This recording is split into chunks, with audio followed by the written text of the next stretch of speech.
thank you for all the students, community members, faculty and staff that may be joining us tonight. And of course, thank you to our panel. So what I'll do is I'll go through and I'll just introduce everyone who's here on the panel today.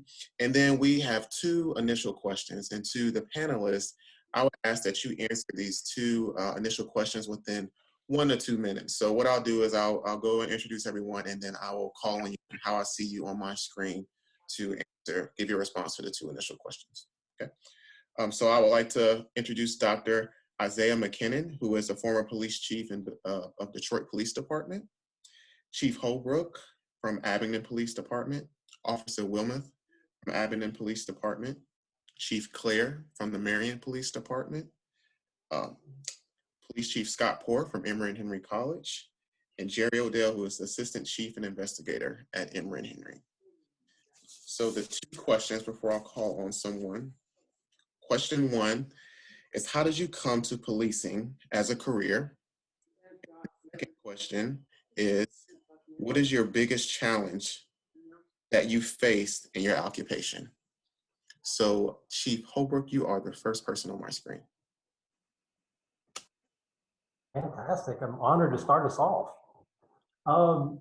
I came into law enforcement, I guess it began in elementary school when I had a dare officer come into the school, and it was my first time I got to sit down and talk to a deputy face to face. And in fact, he later became a sheriff and is retiring this year. So shout out to Sheriff Maples there. But I went on through life, went to Virginia Tech, and actually was majoring in information technology. Finished my degree in IT and decided that wasn't the right career for me. I did a couple of ride-alongs, and you do a ride-along in police work, and you've always kind of wanted to go in, wanted to help people in policing, and after those ride-alongs, I immediately started putting in my applications, and Abingdon hired me first, and I've been here since then for 17 years now. And you want to go ahead and answer the second question too? As far as right now, one of the biggest challenges is recruiting. Through my career here at Abingdon, we've gone from upwards of 100 applicants to now we're 20 or below applicants for positions. And the people really make your agency, and finding those right people has become more and more and more difficult.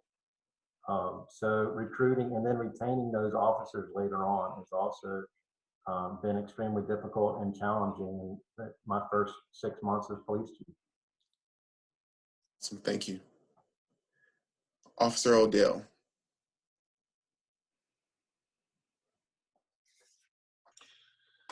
Thank you. I'm also like to thank Chief McKinnon and the other chiefs and other officers, and you, Fred, and John Holbrook, Holloway, excuse me, for making this happen. But the way I came into law enforcement was quite accidental, to be honest with you. I was a young man who had no interest whatsoever in it. Was dating a young lady who was going to college and taking criminal justice. I got involved in helping her study for her exams and for her homework and what have you. And a light clicked on. It fascinated me. And at that point, I decided I needed to get into at least a community college and learn a little bit and get into this field. And I've been here ever since, 35 years now. I've done both civilian and military. I was a military police investigator. I did some road time, of course, and finally got into higher education in about 2008 and found my niche. And so when you ask what has been my greatest challenge in law enforcement, I would have to say it was finding my niche. And I have in higher education. I've actually 12 years as a police officer in a mental institute. I've kind of made a career of non-traditional law enforcement. But once I got into the higher education side, it's just been a fabulous career, and I'm just happy to be here. Sir. Chief Clare.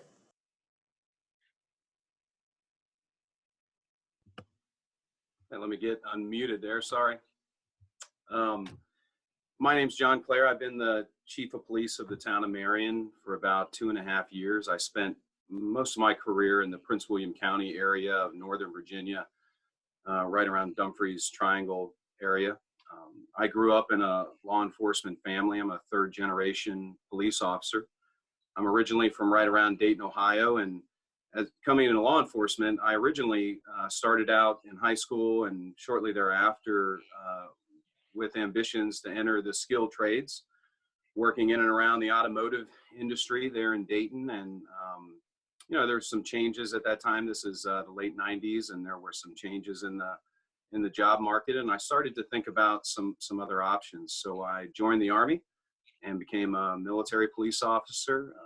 After 6 years of service, I was honorably discharged.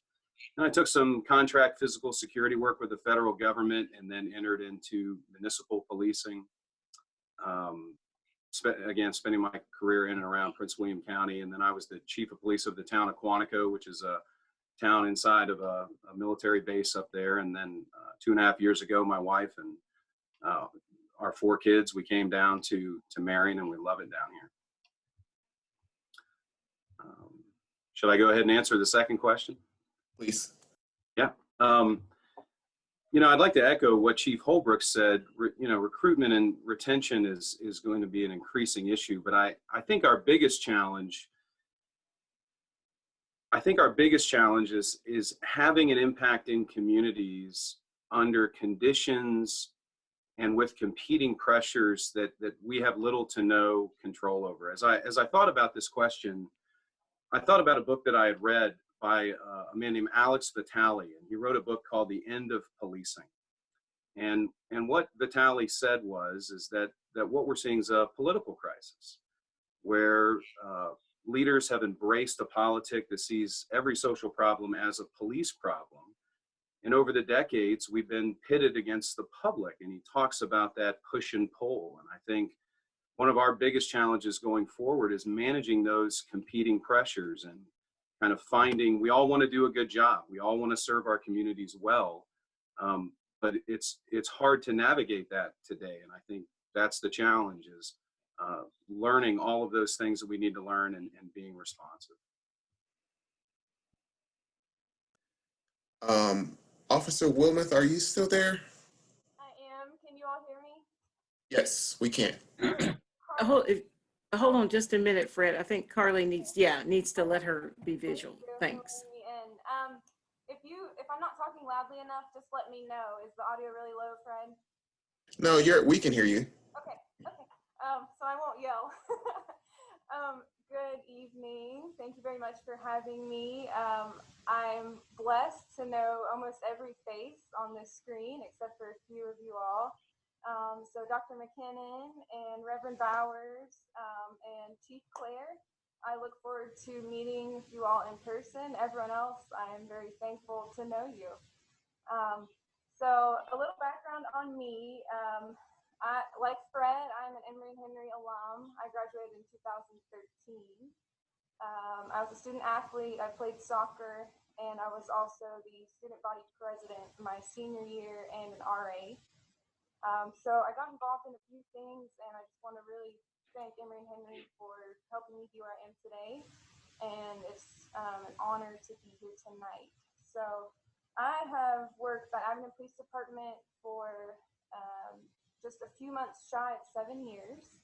Currently, I'm in investigations. I'm an interim investigator.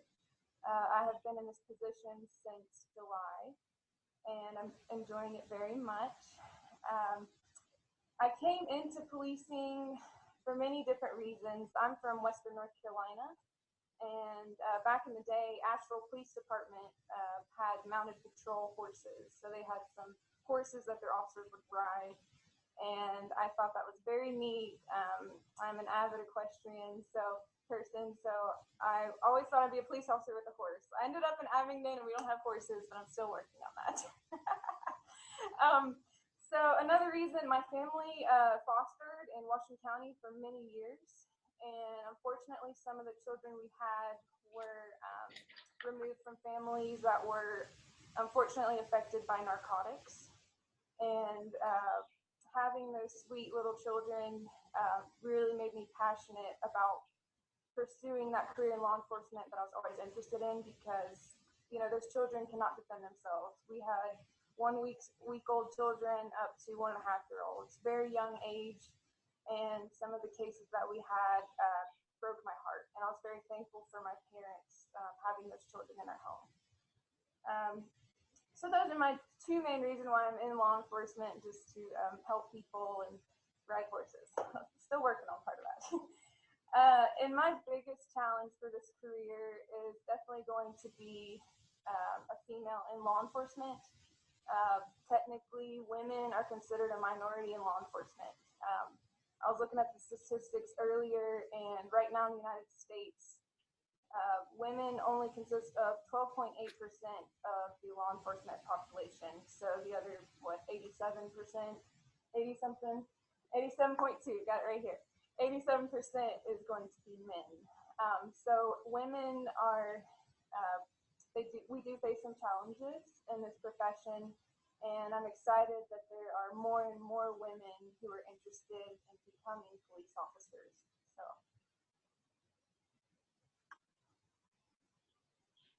Thank you. And last but not least, Chief Port. I was getting worried, Fred. I'm Scott Port. Good evening. I really appreciate being here. It's an honor, and there's a lot of folks I know here. But I'm the chief of police at Emory and Henry College. I've been here since 1999, and I started my career at Washington County, Virginia Sheriff's Office back in 1984. So I've been in law enforcement about close to 37 years, and I started out as a midnight jailer back in July of 1984. I worked 2 days. They put me on midnight shift by myself. So I was running the jail on 2 days of knowledge, and it was an exciting time. But I actually went from midnight jailer. I worked my way up to when I left the sheriff's office, I was a chief deputy. But I came to Emory and Henry for job advancement, but also I want to continue my education. And actually, I got my BA degree at Emory in 2010. So I'm actually an alum too. But my route to the policing career is kind of backwards. I never really thought about being a police officer or going into law enforcement.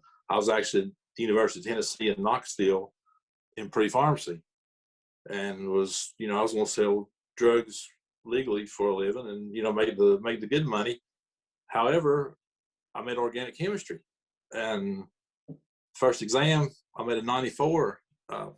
Second exam, I thought I was in the wrong class. So I decided it was time for me to maybe change my mind.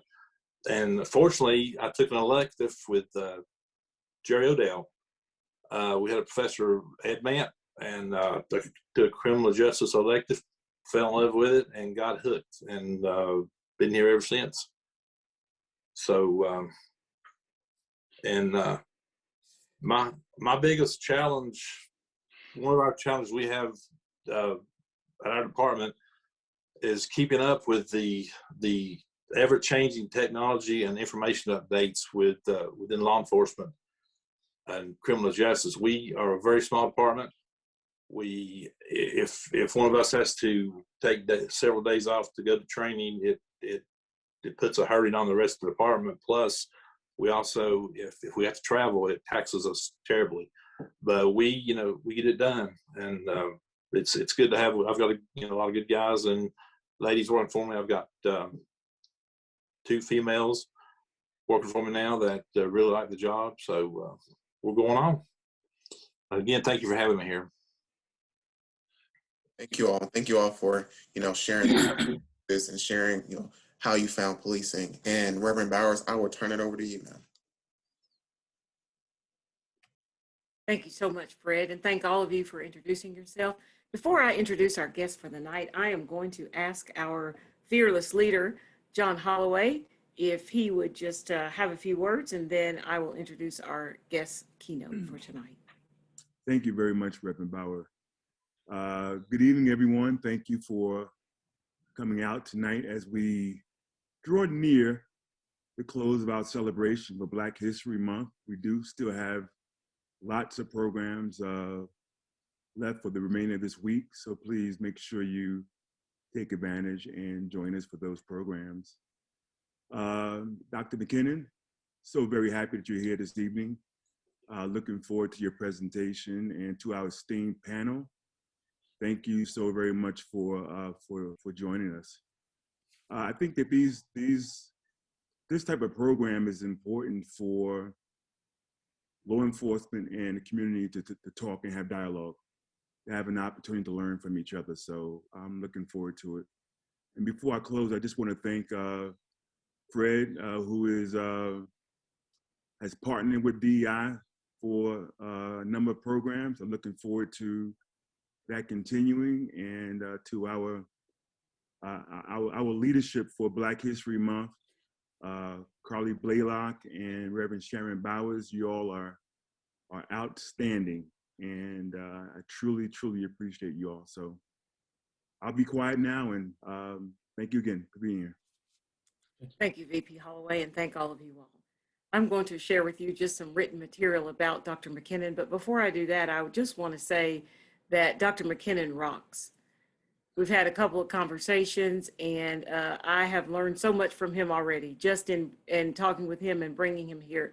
So what he has to share, his wealth of knowledge, I'm just really excited to hear him, as well as the rest of our colleagues. And I want to make one apology for Officer Blake Adonis, I think that's his name, Andius. He would have been here with us. It's my oversight. I don't know the area well enough to know, and so I called him and talked with him today and apologized. So the next time we get together, he will be with us. He said he knew some of you all quite well. And so if you're wondering why, yeah, Scott, Jerry, he told me he knew you all quite well. So if you're wondering why he's not here, it's my oversight. So, but next time we get together, he will be with us. But I will introduce Chief Isaiah McKinnon. He is retired Detroit Police Department chief. He began his career 5 decades ago in public service as an officer with the Detroit Police Department in 1965. He held more than 10 different positions in the department, including patrol operations and various supervisory, administrative, command, executive roles, and before retiring as an inspector to start his own security firm. In 1993, McKinnon returned to the Detroit Police Department to serve as chief. Under his 5 years of leadership, hundreds of police officers were directed to go into city neighborhoods and introduce themselves to residents in an effort to bridge the gap between law enforcement and the community. In addition to shifting the focus of the department to community-driven policing, he advocated for and implemented training programs for officers responding to domestic violence. In 1998, he left policing and became a professor at the University of Detroit, Mercy. In 2014, Dr. McKinnon was appointed deputy mayor of Detroit by Mayor Dennis Archer and served his administration for 2 years before returning to teach as a professor of education at the University of Detroit, Mercy. McKinnon has appeared on the Today Show, Good Morning America, Oprah, the History Channel, and I'm sure others. He holds a BA from Mercy College, an MA from the University of Detroit, Mercy, and a PhD from Michigan State University. He is also a graduate of the FBI National Academy and the U.S. Secret Service School. Dr. McKinnon, welcome to Emory and Henry. Well, thank you. And that's it, people. That's it. I'm leaving. We can't top that. No, really, I want to thank you for the pleasure of your company. And thank you for being here to talk about this very special subject. Now, let me say that I've had a wonderful life. It has on occasion been difficult, but regardless of the circumstances, it's been rewarding, exciting, dangerous, but educational. And the people will say to me, Ike, as most people call me, Ike or Dr. McKinnon, you don't ever appear to be or show anger, that you tend to maintain your composure, and you smile constantly, and you very seldom raise your voice, and never swear. Well, in spite of being shot at 8 times, stabbed twice, being a cancer survivor, having 3 heart procedures and 2 back surgeries, I smile because I'm still here. Those people who shot at me, they missed all 8 times. And I've lived a long and rewarding life. And so many people have touched my life. I've been fortunate enough to meet 6 presidents of the United States, to meet and have conversation with Nelson Mandela, Bishop Tutu, and others, but mostly to meet people like you guys are today and to learn from them as hopefully we can learn from each other. Interestingly, listening to you all talk about your respective problems, you know, they're the same problems we have all over the country. It's just amazing. I mean, as a young officer, when I joined the Detroit Police Department, my assumption was that I would never have to pull my gun. I would not be shot at 8 times, that people would listen to what I had to say, and there would be no problems. But that's not the case, as we all see. But as we talk about this tonight, our problems are much bigger than all of us. As we can see over the last X number of years, how things have changed, although they remain the same. See, I grew up in Detroit, in this area called the Brewster Projects. And for those of you who know anything about Detroit, the Brewster Projects is the place that produced Diana Ross, Smokey Robinson, Joe Louis, and I say myself too, but that's a reality. They're famous. I'm just Ike. Anyway, it was a project that was truly segregated, and all you saw were people who looked like you. In fact, I saw very few white people, except for the people who delivered things, and I saw police officers. I remember this is back in 1953, so how far away, long ago it was. I saw 2 Black police officers during that time. And there was a dysfunction or disassociation between the Detroit Police Department and the people of minority communities.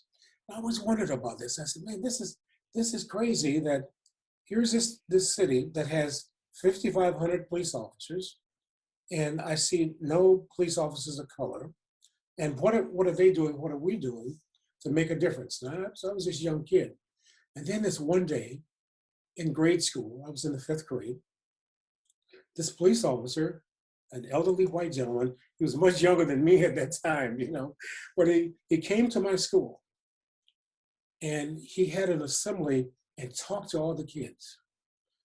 And it made such an impression on me that here's this older white police officer was totally different than the officers that I had seen on the street. Because what I saw on the street was not good. I mean, if you guys had been and saw what I saw in terms of the handling of the, particularly the young men on the street, it was disastrous. It was not a good thing.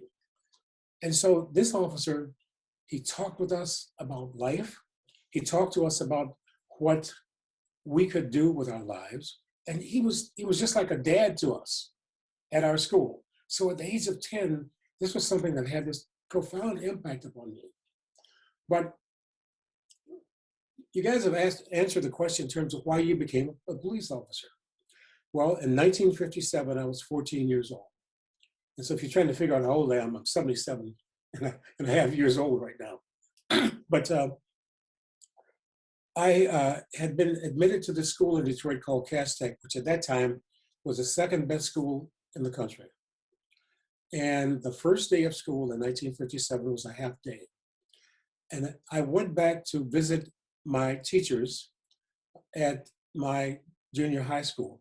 In fact, 2 of the teachers are still alive. One's 95, the other's 96, and I still am in contact with them to this day. And to let them know that I had been admitted to the school and that I was so happy and I wanted them to be proud of me. Well, as I was leaving the school, there was a car that was called the Big Four. And there was 4 very large white officers. They grabbed me, they threw me up against the car and proceeded to use profane and vile vile and profane language against me, and they proceeded to beat me. Here I was 14 years old, and my first interaction with the Detroit police was that I was being beaten up. And I recall specifically that I'm looking at these officers as they're saying these things and doing this to me and beating me. And the crowd gathered around and they were telling them to stop. But these officers didn't stop. And I was crying. I was wondering why these officers were doing this to me. And at some point they told me to leave, which I did. I ran. But I ran home and I didn't tell my parents what had happened. Because back in 1957, because of the climate of what was happening, I knew that if I told my parents, probably they would get arrested also. But that evening, I made a decision I was going to become a Detroit police officer. And people say, wait a minute, you let the police beat you up and you became a police officer? Well, it was what I call a significant emotional event in my life. Here was this young kid who had done nothing, but I was by some bad police officers. And I didn't tell anyone. But I made that decision I was going to become a police officer. I never thought I would become chief. I never thought I would become a professor or Dr. McKinnon or do all those other things. But that decision was made. I wasn't an angry young man. It's ironic that years later in 1991, I had the pleasure of meeting and providing security as a inspector with the Detroit Police Department with Nelson Mandela. And I'm always asking questions, and I tell young people this: ask questions. All they can do is say no, or not answer you. And so I said, Mr. Mandela, you have just been released from prison. You spent 27 years in Robbins Island. Aren't you angry at the white people in South Africa for what they did to you? And Nelson Mandela, just imagine his accent. He said to me, he said, young man, and I'm trying to do my impression of Nelson Mandela, why did you become a police officer? I told him the same story I just told you guys. He said, young man, that is very good of you. That's very good. He said, you could be a very angry young man, but you're not a very angry young man. You're trying to make a difference. He said, so you asked me if I'm angry? He said, now listen to me. Now think about this. I'm standing talking to Nelson Mandela. And he said, in my heart, I was so angry at them for putting me in prison for 27 years that I wanted to kill all the white people in South Africa. He said, but I knew that that was wrong. In my head, I knew I had to do something better. He said, I never knew I would become president of South Africa, but I knew that even though the blacks outnumber the whites in South Africa, that was not the thing to do. He said, I had to make a difference in the lives of these people. And so he did ask me about people, who has made a difference in your life? I told him about that police officer, who happened to be white, who had made this profound impact on my life. He said, young man, I'll keep going back to that. Young man, that is very good. And remember that. He said, and I will share that story with everyone that I come across. I said, wow, Nelson Mandela is going to talk about me. He said, you will have a profound impact upon other people in the world. I said, Mr. Mandela, thank you so much. He said, no, thank you for sharing with me. I want you to think about that. Think about what that happened. I could have been an angry young man. I was in the time of Huey Newton, H. Rep. Brown, and others who were very angry at things that happened to them. And I'm sure that probably none of them had been shot at 8 times or stabbed twice. But the reality is, here I was now, and people saying, why did you join the cops? And my friends, who I thought were no longer friends, they would say, why did you join the pigs? Now, back in the 60s, I mean, that was a normal thing to call a police officer. I said, because I want to make a difference. I want to make a difference in my community. I want to make a difference for all people. I want to make sure that I can have an impact upon people's lives, not the negative impact that those officers tried to do. And so I went into the military in 1961, and I served 4 years in the Air Force, my last year and a day being in Vietnam. I saw some horrible things. But it did not deter me from wanting to become a Detroit police officer, because I knew that I wanted to make that difference. Anyway, so my first night on the Detroit Police Department, and those of you who are in law enforcement, you'll understand what I'm going to say to you, because as a rookie, and the female officer is Officer Woolman. Okay, you are in the extreme minority. I was in a minority, but you were an extreme minority as a female officer. So I went to roll call at the precinct I was assigned to, and I was the only minority there. It was not a good time. No one spoke to me. No one said a word. And I'm just standing there. And so the sergeant's lieutenant came up for roll call. There were 30 people at roll call, 30 people. And so they started calling names for assignment. For those who don't know, they would give you the card number and the person that you're working with. And so they got to the guy that I was working with. And I'm going to use some language that's, I hope there's no kids on this. But anyway, as this officer, he called his name, then he called my name, and this officer said, "Jesus effing Christ. I'm working with and he used the N-word at roll call. And everybody laughed. Everybody laughed, but me. And I looked for someone to say something, but no one said a word. The supervisors even laughed. And so after roll call, I looked for that officer. I assumed he was going to be my partner.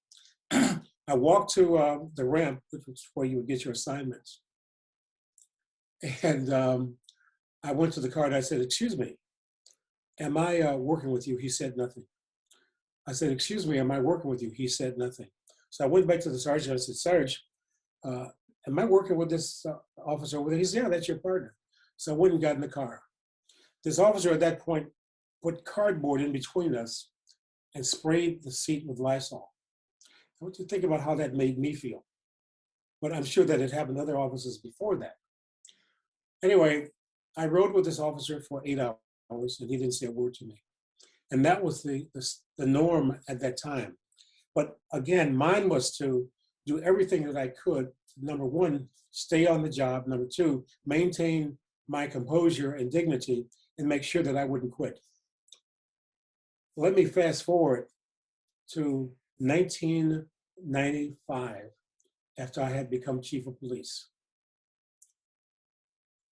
You guys know that at the promotional ceremonies or graduation ceremonies, the officers will walk across the stage or whatever might be in front of you as a chief, and they will salute you as their name is said. And the lieutenant from the training academy mentions his name, which was the same name of that officer who had made that comment back in 1965. And I remember that. And it was a female officer. And as she stood in front of me and saluted, she said, "Thank you, sir." I said, "By the way, do you have a relative who was on the Detroit Police Department a number of years ago?" She said, "Yeah, my dad. He said he worked with you." I said, "Oh, okay." I said, "By chance, is he still alive?" "Yes, he's here in the audience." I said, "Oh." So at that point, I stopped the ceremony and I said, "Is retired officer blank in the audience?" And he stood up and he said, "Yes, sir." And I said, I would like for you to come on the stage and present your daughter with her badge and her shield." He said, "Yes, sir." Now think about this.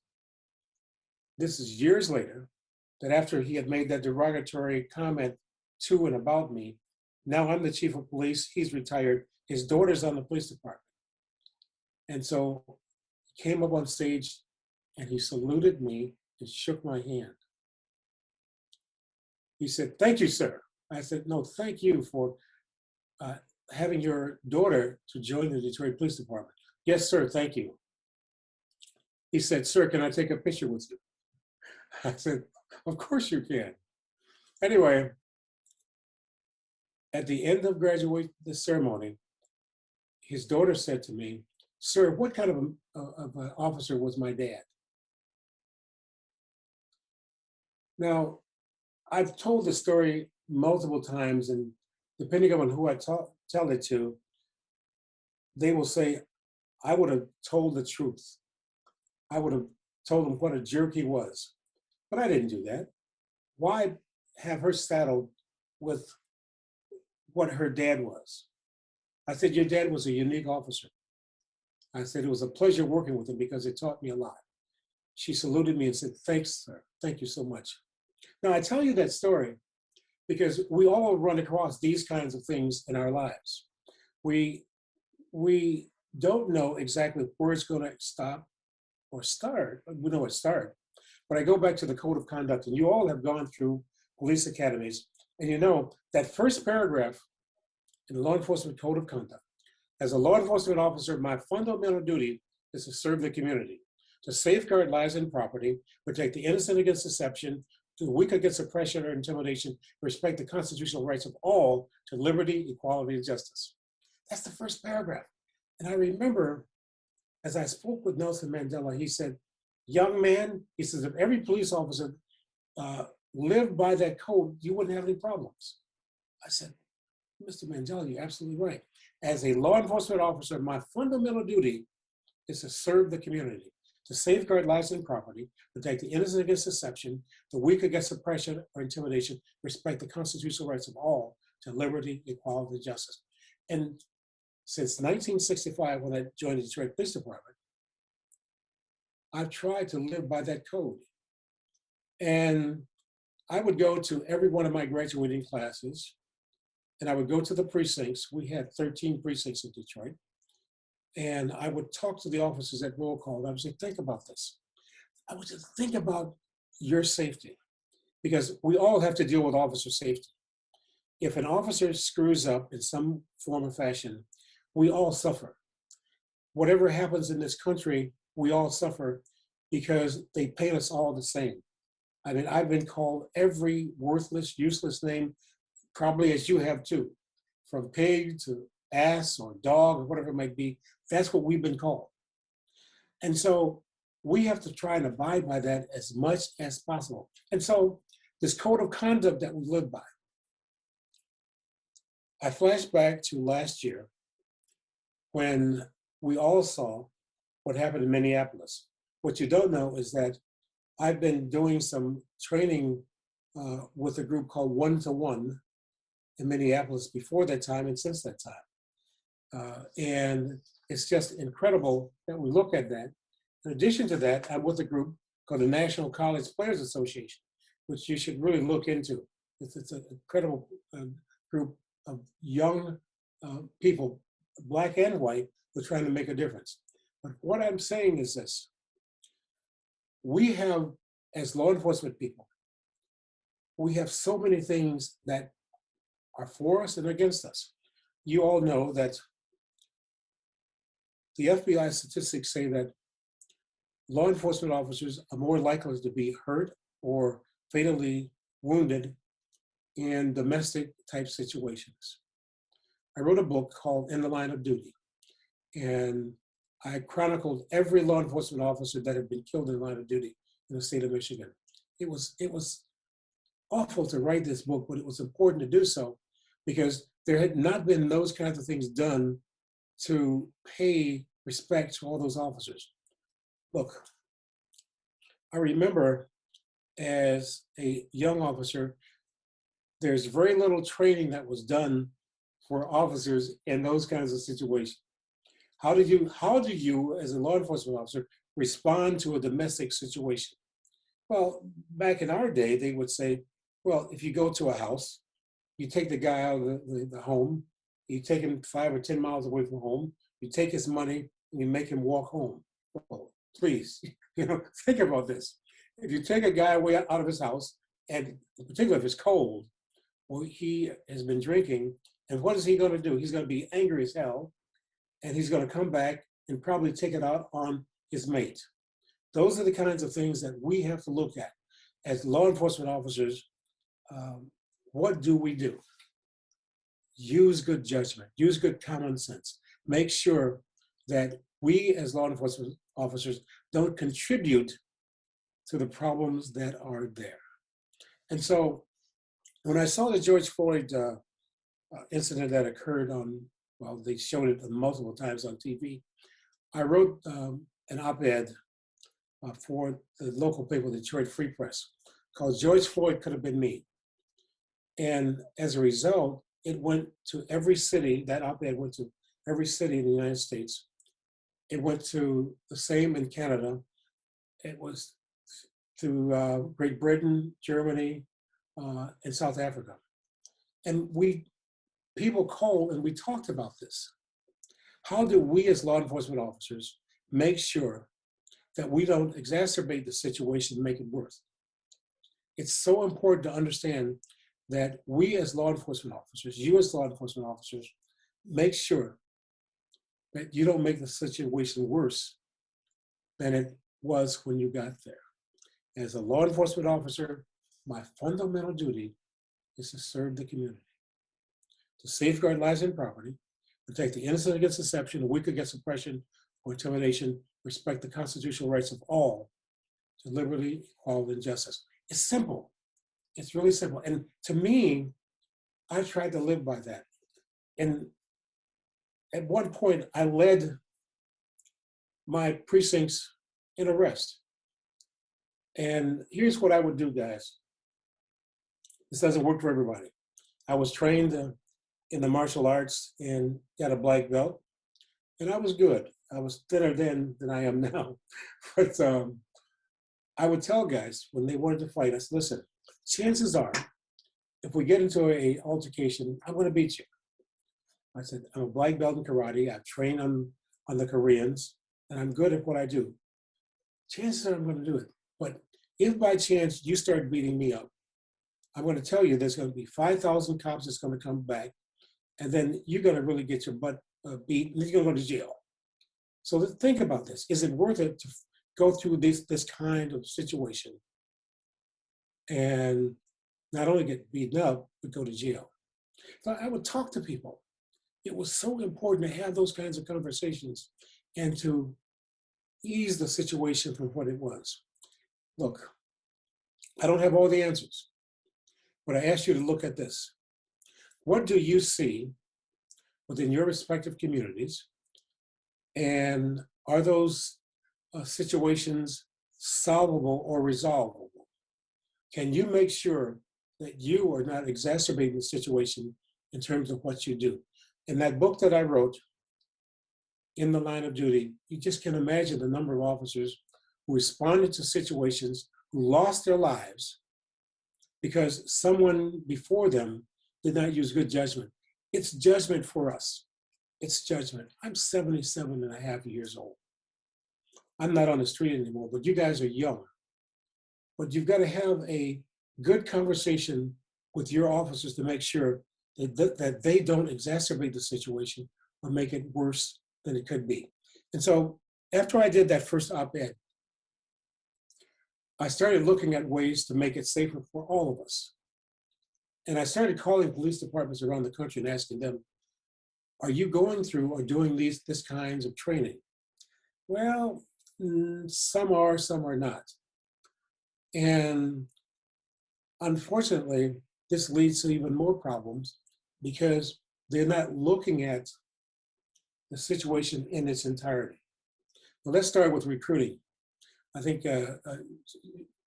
was it Chief Holbrook? You mentioned about the lack of people not just being recruited. Well, at one point we had 5,500 law officers in Detroit. We have about 1,800 now. I mean, you think about that in terms of how did we patrol the city with 5,500 officers, now about 1,800. In addition to that, what are the kinds of people that want to become law enforcement officers? Are they, like us, I'm going to assume, who want to serve and protect, to live by that code, or are they like some who say, look, I got a gun, I got a badge, I can, excuse my language, I can kick ass, and do what I have to do. That's not the way it should be because they make things worse for everybody. And whatever city you're in, if there's an officer who does that, we always have a problem. We had one guy I remember who carried, you guys know the buntline special that Wyatt Earp used to carry. He carried one of those huge guns, and his whole thing was to pull his gun out on someone and to point it to them and say, "I'm going to shoot you." And I would say, "No, no, no, no. Wait a minute. Why are you doing this?" You see, those of us in these positions that we're in, we have to make those decisions and make sure that it's not the worst case scenario for any of us. So the recruiting process is so important. Who we recruit and why do they want to become police officers? And once we do that, then we look at their background, certainly. And as we look at their backgrounds, we look at what they have done and will they stay with our department to have a positive impact upon what we're trying to do. Secondly, the supervision. And I know you guys have probably similar problems with supervision. Are they going to supervise the people, or are they going to be buddy-buddy with them? Or are they a relative of the people that they're supervising? I mean, this is almost universal. You know, you bring them in as a law enforcement officer, and you want to make sure that they are going to do the right job. But if they have a relative or someone on the job that's going to hinder you, your job is compromised. The other part of that too deals with the mental capabilities of the people that you bring in. And that goes back to, I should say, to the supervisors, and are they going to monitor what people do? The activity log sheets. A person who stops a person on the street for whatever he or she might stop them for, are they stopping them for a legitimate reason? I'm going to assume that most of us have the cameras on us, and do they turn the cameras off? And all these things are part of what, as chiefs and officers, you deal with. Think about how many times you turn your camera off when you get ready to stop someone. How many times do you, within the car itself, is there a camera that's off, and you want to talk to someone, you want to say something derogatory? All those things have to be looked at in terms of that. In addition to that, I know that you guys are all paid well. Because when I joined the department in 1965, we made $5,000. But we thought it was a great salary. But now, as a chief, it's different than being a police officer. But what is their final resolve? That is the people that you are recruiting. So you have the chief, you have those other people in between, you have the subordinates, the sergeants, lieutenants, whoever it might be, captains. And is there a constant conversation with those people that you're dealing with? In addition to that, I don't know if you guys have unions within your respective departments. Well, okay, you don't have that problem then. And I'm not downing unions, but I think that the reality of what you have right now is that in some police departments, the unions virtually or literally run the departments. And you can't fire someone. I had a guy who, he was using drugs.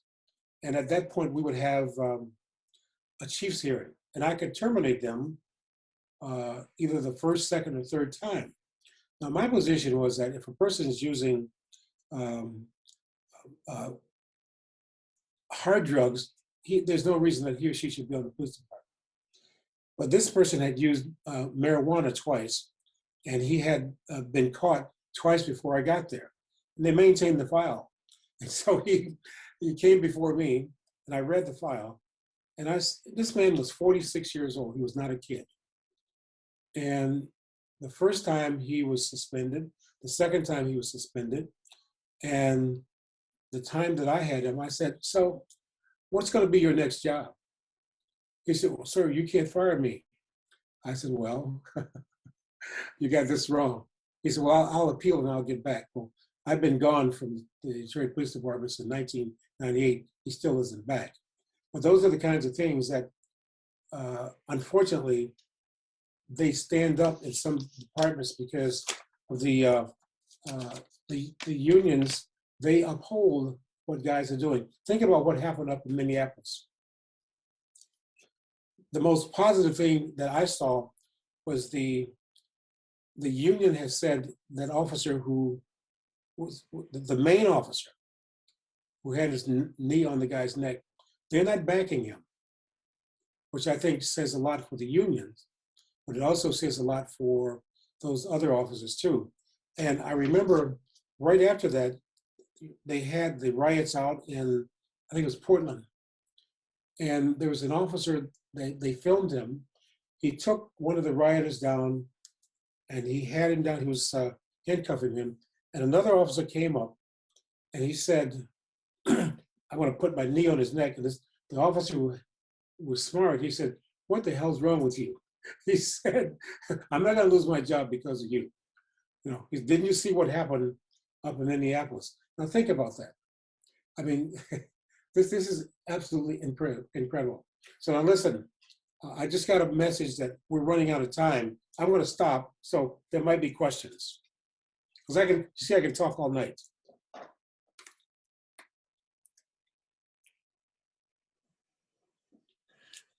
Go ahead, Carly. I was just going to say we're going to go ahead and open up for Q&A, and Fred, if you have something you'd like to say before we do that. No, I really did. I've been enjoying, listening to you speak and those stories.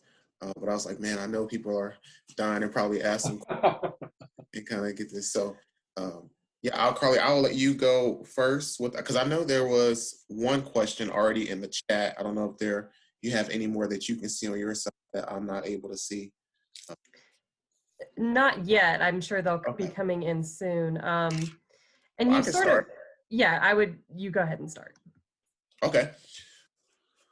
Well, I have a few questions here. I think what I will do is, I know that everyone's going to want to have a chance to answer the question, but I think just for the sake of time and how extensive these answers can potentially be, I'll probably just try to pick maybe 1-2 people at the most to chime in on the question, so that way we can get as many questions in as possible and really kind of keep this dialogue going. So the first question I will ask is, we'll just get right into it. The question is defunding the police an option? When you hear defund the police, what does that mean to you? And if it is an option, why or why not? Well, defunding the police is a bad term. What I would say, and I've been asked this a number of times, if you're talking about taking money to bring in social workers and other people who can handle those domestic type situations or have a ride along, that's different. But obviously we cannot, I don't believe, do away with the police. No. When I say they say defunding, what I'm talking about is, let's use some of that money to get people to assist. I don't want any more police officers killed. I don't want anyone killed. But I think it's important to understand what that defunding, what I think it means. And so that's using some of that money to have social workers ride along with the police or respond to domestic situations. As I said in that book that I wrote, there's so many instances in which police officers were killed. But I think if you had a professional, they tell us you're supposed to be a police officer, lawyer, doctor, all those things. Well, that we can't be all those things. We cannot be. We can't solve every problem. And so if you have a person who's a professional in that, it truly makes a difference. Yeah, and we have this conversation is going on all across the U.S. And so from your answer, what I hear is you're for reallocating funds. There are other people on the stance of abolish the police. Yeah. Yes. And so I wanted to ask. There's a follow-up question that I'm gonna get to. Someone in the chat. How does that look similar? Dr. McKinnon, if you don't mind, I'm gonna go to someone else in the panel, but I'm gonna ask the follow-up. How does that look similar or different to precincts in large cities versus rural towns? So I would like to go to Chief Holbrook. Thank you. So, our budget in a small town is pretty small, where we don't have a whole lot. We don't have any excess. So if you take something away, then you're taking some service to the community away. What we need is in addition to. So co-responding may be a fantastic idea, and we're in the process right now. I'm on the stakeholders board for the new Marcus Alert process of getting co-response, or just removing law enforcement in some cases to the response and adding social workers to that response. However, there's got to be funding for the social work side. And we're running so thin now, you couldn't take it from my budget and put it over there. If you did that, we're losing critical resources, and response to the community may be affected. I may have to take an officer off the road, and we don't want to have to do that. But if there was additional funding to say that those programs to allow a co-response, that could work. But taking straight funding for me would be detrimental, because we don't have a lot of special services now. We try to do more with less as is, and if you add more responsibilities with less funding, my recruiting problem is bad now. Just imagine if we had more responsibilities with less money, it would become more difficult. Thank you. Carla, do you want to go? I do see that there are some questions coming, and do you want to go ahead and take one? Yes, so we have a few. I think we'll start with the first one that came in, which is, in your opinion, why do you think Black law enforcement officers have hesitated to stand in solidarity against police brutality? You're speaking to me. Yes, Dr. McKinnon. Okay, because of the systemic racism that's existed in the country and in law enforcement. We have 860,000 or so law enforcement officers in this country. And most police departments have probably 5 or less. But the situation that I went through as a young officer, those kinds of things are still going on. I mean, the more I speak about this, the more officers are coming up and saying, man, this has happened, this happened. I have a retired sergeant, black female sergeant from LA. She's 20 years younger than me. There's a present day sergeant from Cleveland who's 40 years younger than me. They're talking about the same things that happened to me is still happening to them. So the racism is still there. But those of us as chiefs, we have to recognize this, and or the law enforcement officers, we have to do something about it. So when there is that belief that there's no one that's going to back you, that things are not going to get better, so many officers, they quit, or they say, these guys aren't backing me, and they're racist. I mean, not everybody's racist, but the reality is that there's that belief with a lot of black law enforcement officers believe that. Fred and Carly, if I could just interject, there may be somebody who wants to, on the panel, who wants to answer one of the questions. Are you able to see the questions also, the rest of you, the panelists? There may be some of you that want to help to answer a question, because we're really, time is a real challenge. So if you see a question on there that's of interest to you, you feel more than free to start to answer one of those questions. I'm retired, I have all night. But as we're asking, not to be distracting, but as we're asking, so that some of the people's questions will actually get answered, you can take an opportunity to, I believe you can type an answer in if you'd like, I think. Aaron, I was working on typing an answer to the recruitment question, but I can answer it here if you'd like. Okay, that's fine if Carly and Fred are okay with that. But I was asking a couple people, even if you just give short answers, and then if we come around to it, that'd be fine. But just so that people's questions would get answered. I think that's fine if you want to go ahead and touch on that.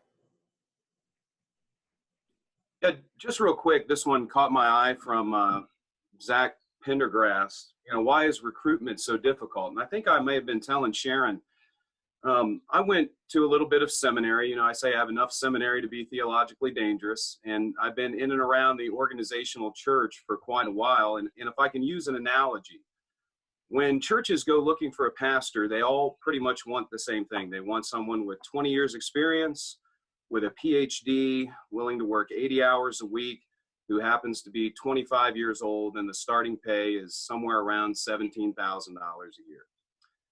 This is the same thing in law enforcement. We are looking for people who are educated, with professional, great professional references, with impeccable background records. We also need them to be sociologists, psychologists, anthropologists, referees. They also have to be able to shoot, run, drive, and fight. And they have to do all of that while working rotating days and nights on a 12-hour shift. And the starting pay is around $30,000. So when you put all of that in the balance, the only people who are going to sign up for that are people much like pastors who feel like they have a particular call to do it. And there's just only so many of them around, and it gets harder and harder every year, especially as we compete with private industry. Yeah. Yes. So I hope that answered the question, but I wanted to touch on that. Yeah, that's a good answer. Carly, I can read one of the questions from the chat if you like. Sure. Okay, so I'll try to get some people who haven't had an opportunity to speak yet. So this question says, why do police officers appear to be able to de-escalate when they are confronted by what, such as the Capitol building insurrection, but shoot first and ask questions later when dealing with Black and brown populations? If Officer Wilmoth or Officer Odell or Chief Poor, if anybody wants to just give your response to that question and how you see. Well, they did de-escalate the situation in the Capitol. That literally got out of control. But I think we're talking about a very difficult approach to things. If you look at Black Lives Matter, and we've seen so many of the officers have done some things that were not the best of things. And some of the officers have their same hangups as people in the street. And if you dehumanize a person, and this is what I've seen throughout the years, unfortunately, there's a dehumanization of a lot of people of color and brown people. That's why that code of conduct is so important. As a law enforcement officer, what your fundamental duty is. But no, that Capitol was out of control. Plus, there are people that planned that, and that was beyond one's imagination. I wanted to ask Officer Wilmoth a question. I know you spoke earlier about being in the minority, and Chief McKinnon alluded to that. But I do think there is some merit to different experiences. So this is for all the officers, but in particular her. Why do you think that, or what is the diversity in the specific areas within your own force? What kind of diversity do you have? Question. So we currently have 26 sworn officers, if that's the correct number. Can you hear me okay? A little louder, maybe. Okay, I'll speak up. So we currently have 26 sworn officers here in the town of Abingdon, Virginia, and 5 of those identify as women. The rest are men.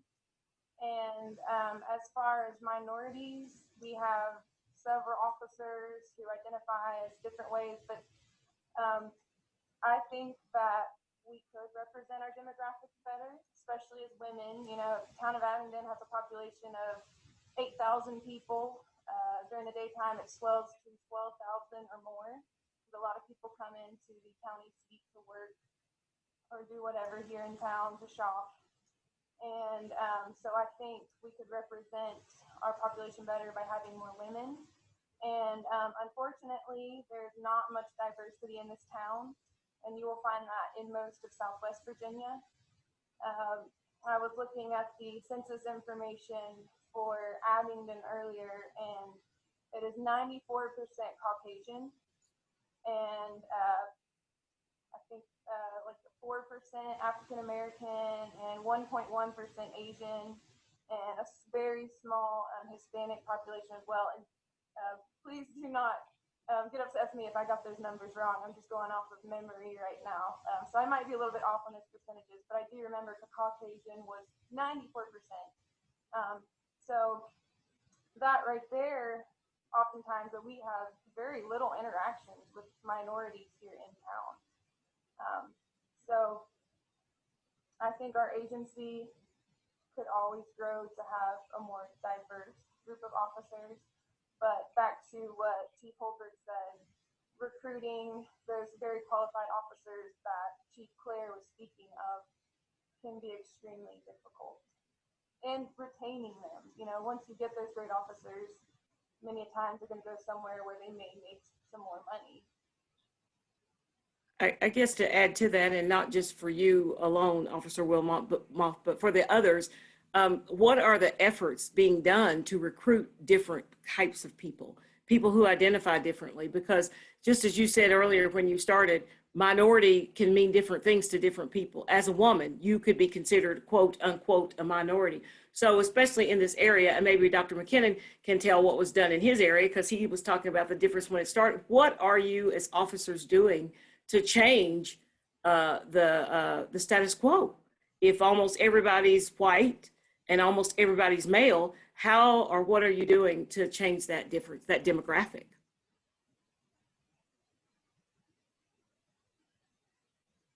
Anyone? It's a fair question.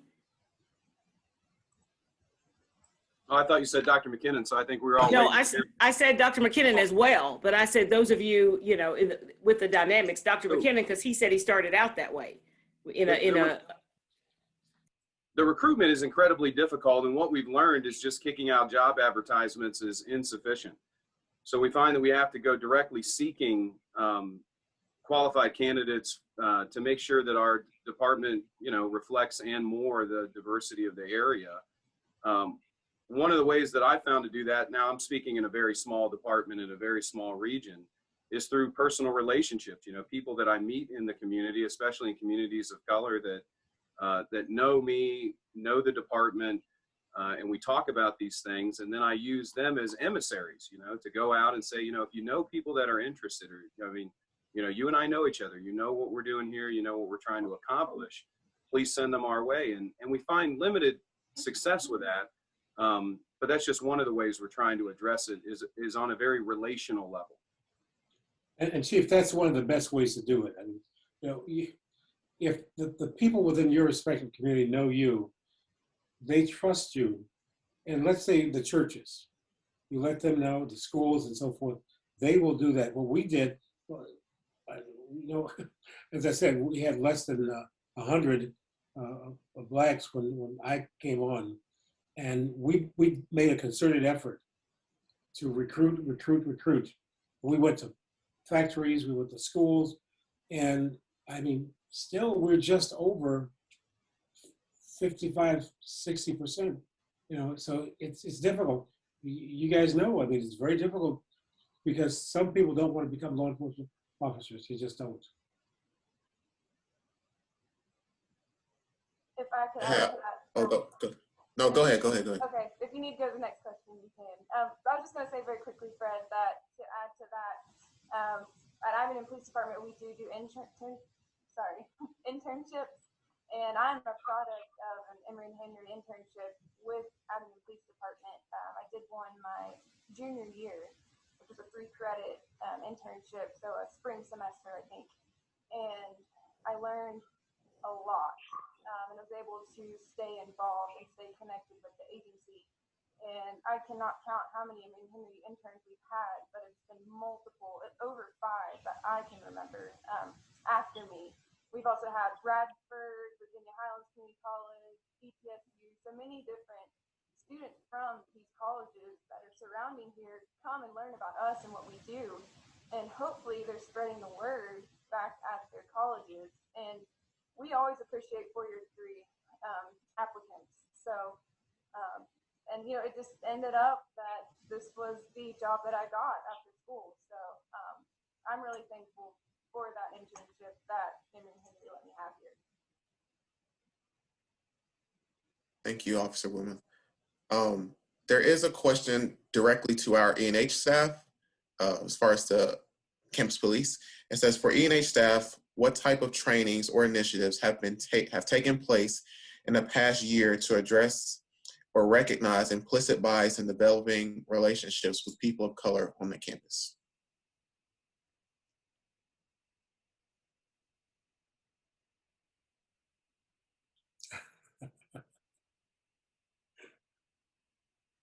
Either Officer Odell or Chief Poor, if y'all want to.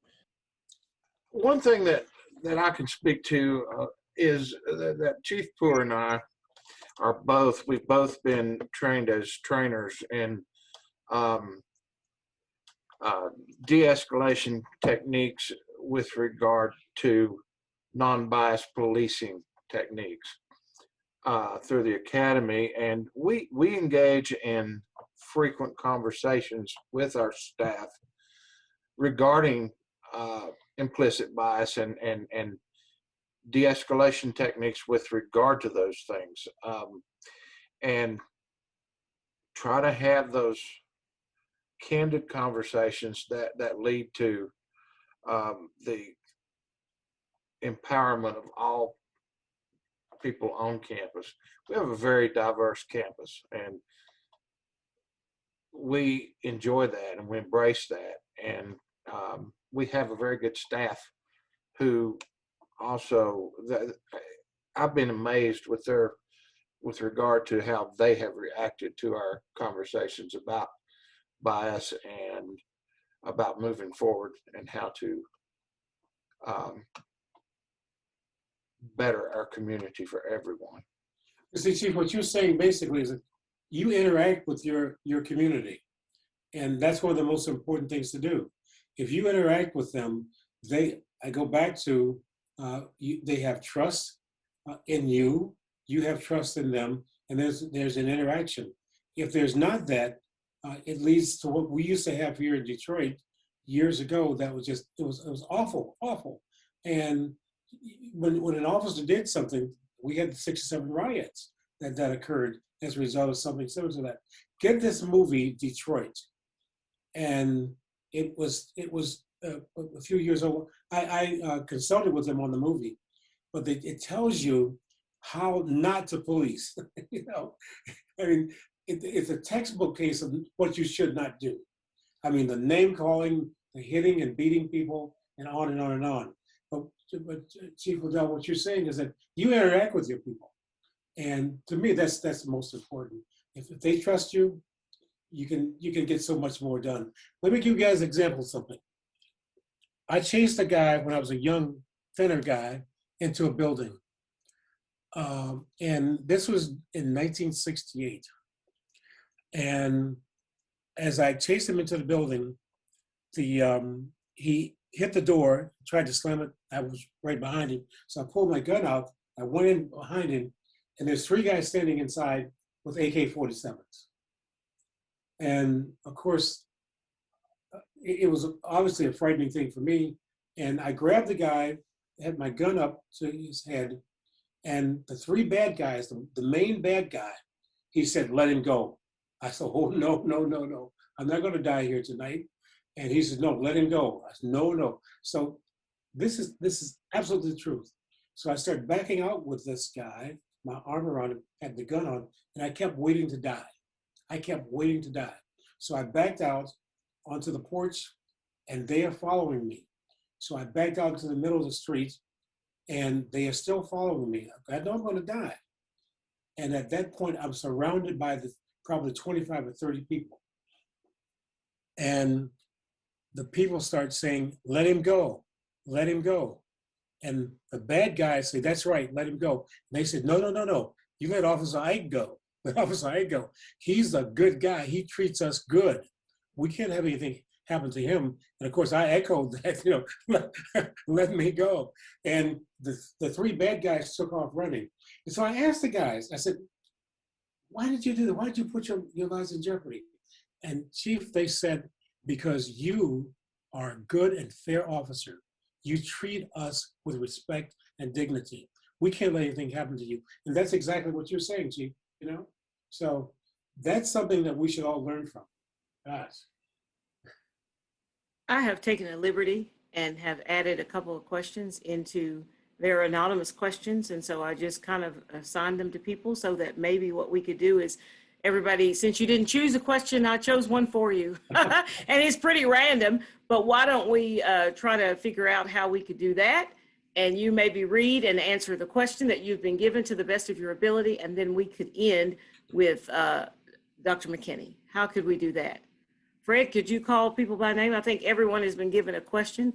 They're random. We don't expect you to have all of the answers, but just in general, just to kind of refer to that. I sent some right to you in the chat. How about that? I can do that. Everyone has seen their question and has that. Okay. Have you all seen your question?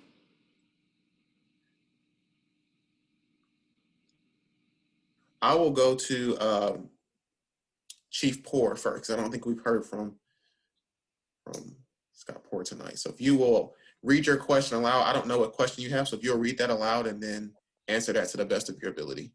Okay, like I said, I'm on an iPad and I'm trying to get all my information together here. I gotta find the chat button. Sharon, do you remember, Reverend Bowers, do you remember which question you sent? No, but I can just give another one. We have so many questions, yeah. Just go ahead and do one right now. I can just give you another. How do you train officers to see the humanization of Black and brown bodies? How do you train officers to see the humanization of Black and brown bodies? We train officers to treat all people, all students, all faculty staff with respect. But that's our goal. We want. I've been like I said, I've been in this job for 30-some years, and I expect to treat humans as humans. We do not. I will not tolerate anyone under my command doing otherwise. I feel like that it's very, very important. Like I said, I walk through daily. I walk through campus. You know, pre-COVID, I used to stop and talk to a lot of people. Now it's a little bit more difficult to do, but I still walk through campus and go through buildings and talk with people. We want to make sure that everyone is on the same page in our department and understands that everyone matters, regardless.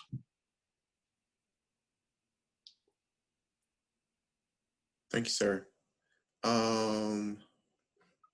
Officer Wilmoth, do you want to go with your question? Have you seen it? Somebody, I think it says, is this mine? Are you familiar with Chief Mike Alexander and the Lion Institute? Is that mine, Fred? It's a fine question. I mean, I just. No, I was just making sure, because I'm sorry, I'm not the most Zoom adjusted here. So I am not familiar, and I was being a little rude. I'm sorry, I clicked on the link that the person who asked me the question sent, and so I was trying to split screen, do some quick researching, and listen to your all's responses. So I am not familiar with that, and I am going to definitely read it and do some research on it. So I'm sorry that I do not have the best answer for her. okay, let me, you know what? I'm gonna give you a different question. Is that okay? Yeah. Okay. You talked about a little bit earlier, we talked about how diverse our area was. And so, you know, there's a saying, or some people feel that there's a fear of, you know, different communities when you don't have an opportunity to interact with those communities. And then in the state of policing, with that, with, you know, different racial tensions. So my question to you is, do you have any different emotions, anxiety, or fear when interacting with communities of color? And obviously in policing, any of those emotions? Well, I'm blessed with a very diverse education growing up, a diverse family, and so that's an interesting question for me to answer. You know, I was raised to respect everyone equally, and unfortunately, everyone has their own biases, whether we realize them or not. So I found myself treating everyone the same, Fred. There are times when I'm surprised when someone misinterprets something I say. So many times I realize that if I am interacting with someone who is a minority, they think I'm going to take the conversation one way, and instead it's going a different way. So I think it's just really openly having a discussion with someone. I'm an instructor for surviving verbal de-escalation with retired Chief Harry Dolan from Raleigh Police Department in North Carolina, and I've been an instructor for him in that course, which has taught me so many things. So I teach officers how to have a conversation instead of maybe going to force, because to me, words are extremely important. So that class and teaching it for the past several years to other officers has only helped my profession and the others who use it. So, you know, Fred, that's a multi-edged question, and I think it just really comes down to conversation, interacting, and explaining to someone why I'm there or why I'm talking to them, and instead of just jumping to conclusions. So. Thank you. Chief Claire, do you want to go with your question? Yeah, I got two. The first one is, do you think there's a way that we can screen potential police officers to make sure they're not racist, sexist, etc.? And so I do think there is. The first is starting with robust hiring metrics. So at the Marion Police Department, we do an extensive background check. We do psychological examinations. We do polygraph examinations. We use every available data metric that we have, but even then, you're not going to catch everything. I think the key is to make sure that those attitudes aren't cultivated by the culture of the department itself, and also that when these attitudes present themselves, there's either attempts to correct those attitudes or see discharge from employment. So I think there's just got to be strong accountability on it.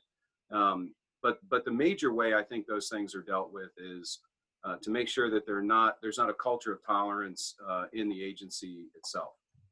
For the second part, what educational steps do you think can be taken to prevent police brutality and to make sure that situations are handled in an appropriate way?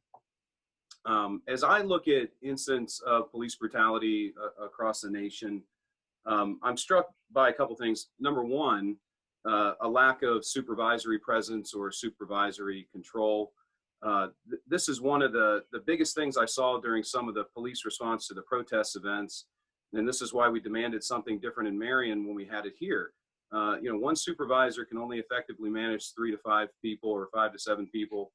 When you've got 10, 20, 30 police officers out there without direct supervision, and this is not because supervisors possess some magical ability to do things, it's because they're one step disconnected from whatever's happening, and they can see the totality of the circumstances that are unfolding. They come with a different emotion set, a different set of observations, and they can intervene and adjust the behavior patterns as they see them come up. So I think good supervision, and then also training on the proper application of force. So when you're seeing police brutality, what more often than not, what you're seeing is the simple over application of force because there's not a lot of other options that the officer's been given or been trained with. And it's what's known as the law of the instrument. If you send someone out and all they have is a hammer, all they're going to do is hit things with it. So we have to make sure that officers are armed and training with appropriate verbal techniques, all kinds of different options and just relational options to try to deal with it. And if they do have to use force, that it's used in a way that I like to call kind of clean technical force. The force needs to be used. It needs to be effective. If it's not working, it needs to be stopped. Something else needs to be used. And we also have to consider completely disconnecting from the scenario. Is it absolutely necessary that in that moment, under those conditions, that person be taken into custody? Or can we do something else to try to end the situation? So I hope that starts to answer the question. Thank you. Chief Holbrook. All right, so my question was a very interesting question. It says, the police as an organization grew out of these slave patrols, meaning their main job were to hunt, capture, and re-enslave Black bodies. How can the police department reform when it grew out of this evil system of enslavement? Interesting question, because it goes back into the history of policing. And I think policing has changed quite a bit along the way. And I can speak most accurately about present day policing and about us in modern day. And I can tell you that the officers here at my agency are committed to the community. They're committed to doing the right thing. And when they don't do the right thing, we hold them accountable for that. For my career, and I'm just going to throw this out, I know we're short for time, but for my career, I started in 2004 with an in-car camera. And I grew to absolutely love that camera. Just everything I did, I wanted that camera on. You know, at the time it was, oh, well, it could be Big Brother, somebody's ever watching you. I wanted that. I love that.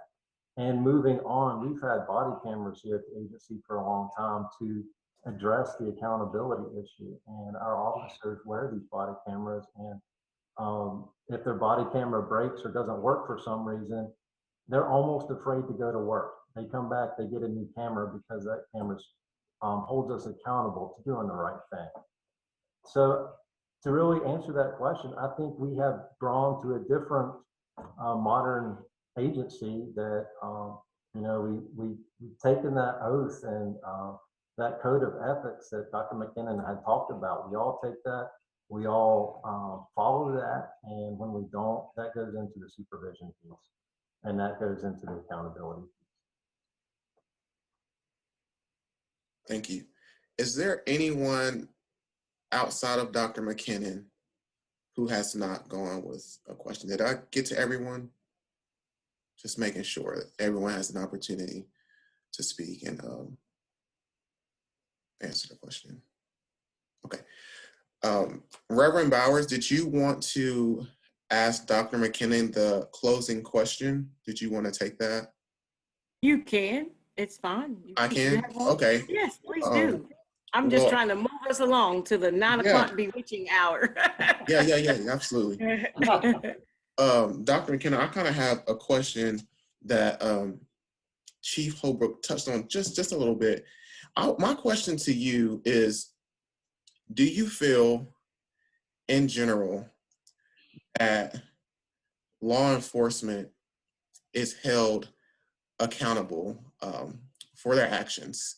And when you think of, there are different sayings like the blue wall, and police officers are going to back police officers, sort of like a team, like, you know, a football team or a soccer team or whatever the case may be, are going to support their own. And I think you even alluded to this a little bit without when some officers want to speak up against wrongdoings, but they don't feel that they'll have that backing.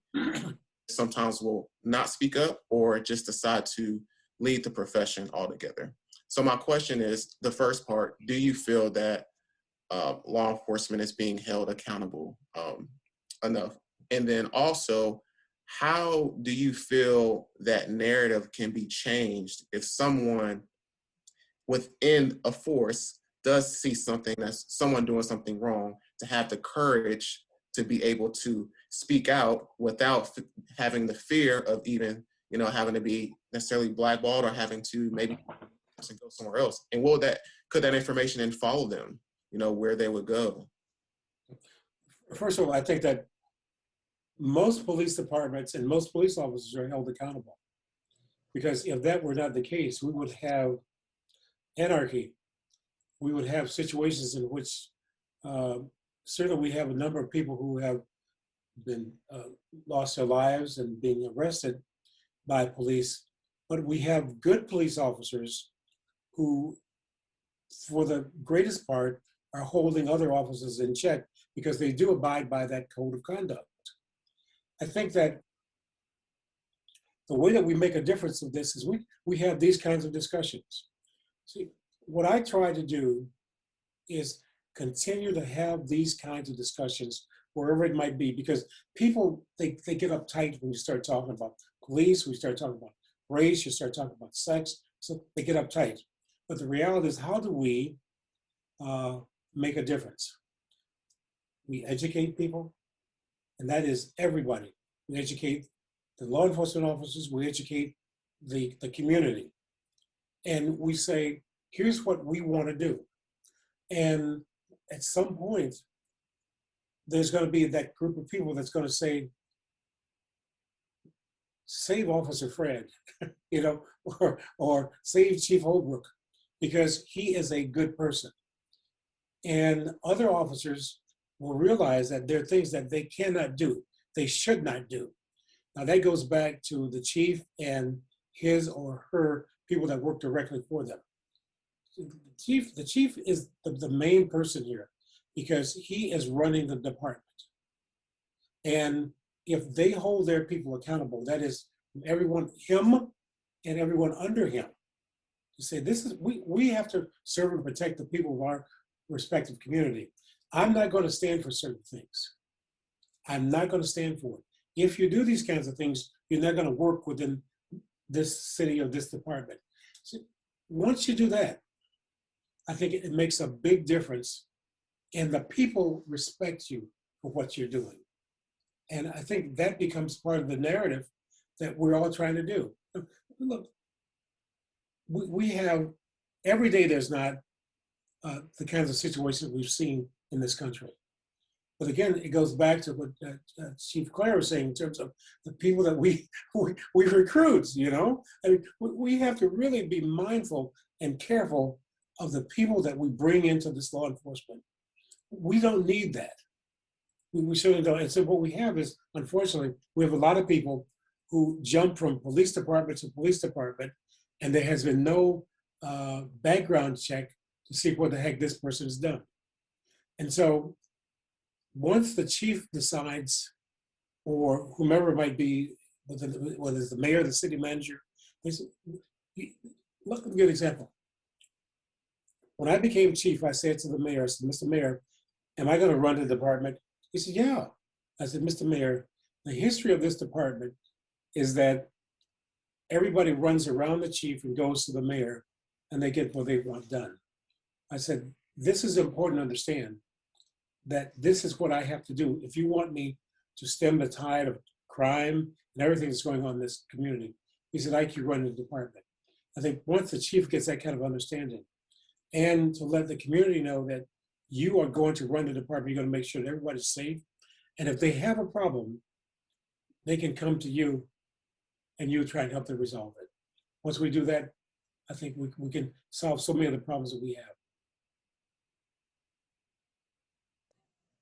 I really appreciate that. I've appreciated listening to, you know, the perspectives of all people serving in law enforcement on this panel today, and then hearing your different stories. And, you know, Reverend Bowers and Carly and VP Holloway, you know, they run the ship. I just I come where I can with the DI initiatives. But for all of our local law enforcement, we are, you know, definitely committed to having more of these sessions. So, I mean, there'll be more opportunities to speak. There'll be more opportunities to answer difficult questions. So if you feel like you didn't get enough difficult questions tonight, there'll probably be other opportunities. But I think, you know, I talked to Reverend Bowers about this a couple of days ago when we were kind of brainstorming this session. And I think, you know, if, you know, we're going to have our student body here, we need, you know, law enforcement to be familiar with our students, and vice versa, for our students to be familiar with law enforcement, whether that be in Abingdon or Marion or Bristol or, you know, on our campus. And so, you know, the more that we can have these conversations, and the way Yancey knows me by first name, and if our students can get to know you all, or, you know, whoever different officers come to these conversations, then, you know, we may not be best friends. I mean, because, you know, you're not going to see each other all the time, but, you know, maybe it cut down on some of that, you know, anxiety, or like, because I can see Yancey, it's just Yancey's at work right now. And then when Yancey gets off, you know, I may see her at the Coom Center. So, I mean, I think the more that normalize that relationship, and I'm not, I'm not saying I've researched all this stuff and that's going to be the answer or it's going to work, but I do think, if I'm going to be at the institution, then I do want to, and I think I can echo for everyone in DEI within this particular conversation, that we do want to try to do the best we can to have those relationships and for our students to be able to build those relationships as well. Sure. So. If I could say one thing before we go, we're light years ahead of where we were 55 years ago, light years, because we didn't have these kinds of discussions. We didn't have these kinds of forums that we would sit and talk about something. When I was hired in 1965, they wanted big, tough, strong guys who could beat people up. That was it. As I told you before, if you had a domestic situation, you would go and you would take the guy out. But all these things are changing because of people like the people that we have here and how we are changing. It's most difficult for some people to discuss race, discuss sex, but this is a part of what we're dealing with right now. I do a lot of training in diversity in the other life that I have.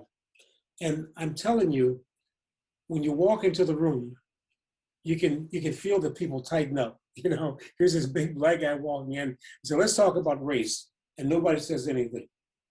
I said, wait a minute, you're dealing with people of a different race, of a different background, and you can't talk about this here? How can you talk to this about them? By the time we've done with like a 4 or 8 hour session, they are more open to discuss things than they were before. And this, I'm telling you, we've got to do more and more of this to make a difference within our country. Because people are so uptight about this subject. And it's a scary thing when people don't want to discuss something that has to be talked about. Because as we talked about the slave patrol, yeah, that was there, but they didn't have these kinds of discussions then, and they certainly haven't had these discussions in the time since that. It's in certain areas. So you guys are doing a great job of discussing. We have to continue to do this over and over and over again. It's not a one-time thing. It's something that we do on a regular basis to get people will never feel comfortable. Some will, some won't.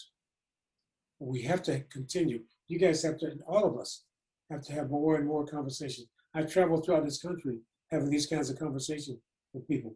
And the first part of it is everybody tightened up. There's an old song by a group called Archie Bell and the Drill. You guys are too young to know this, but there's a song called The Tighten Up, and that's exactly what happens.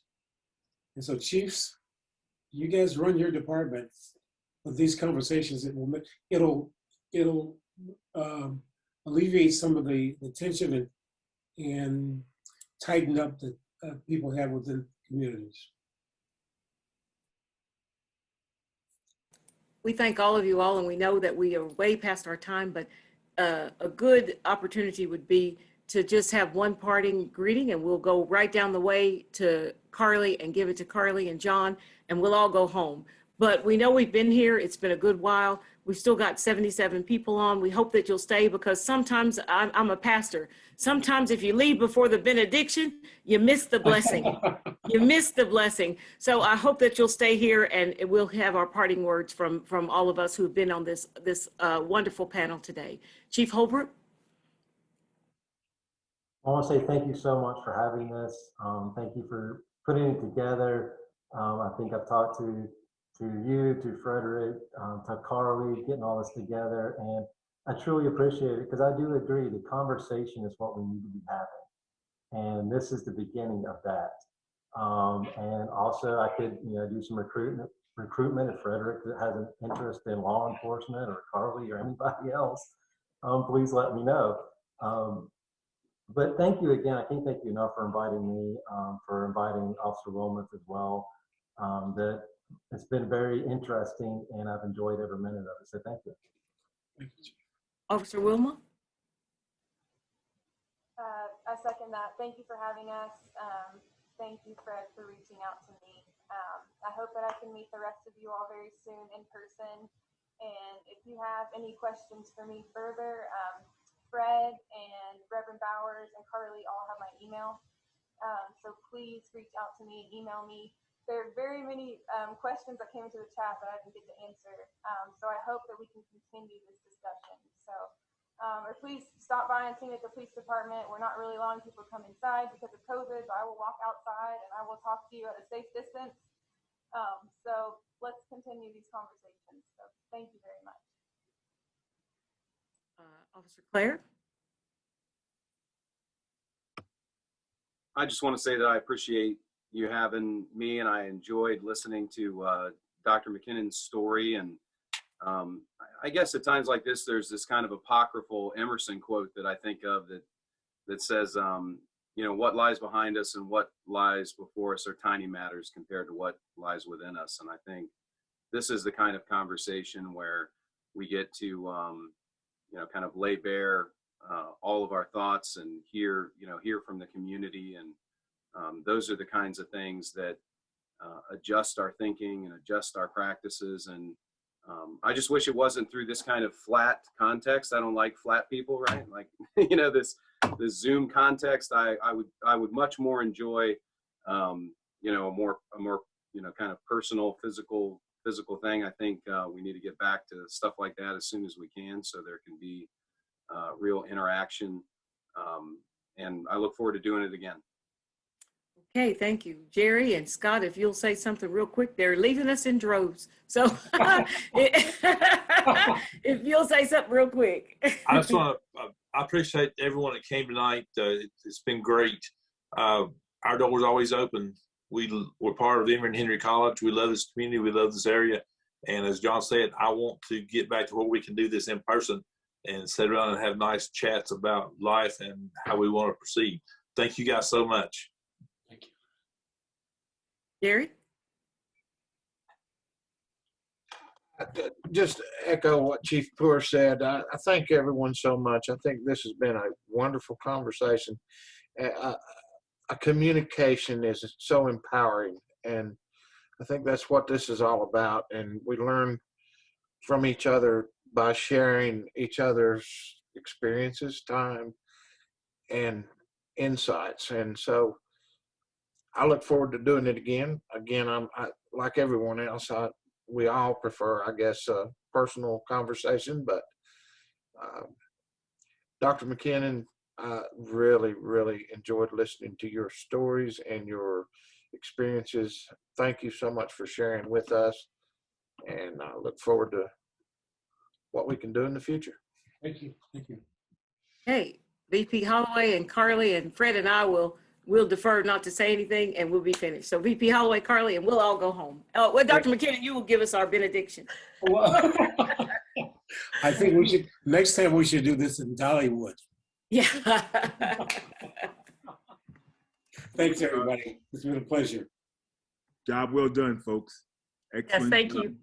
Thank you all so much for your time and your care. Thank you.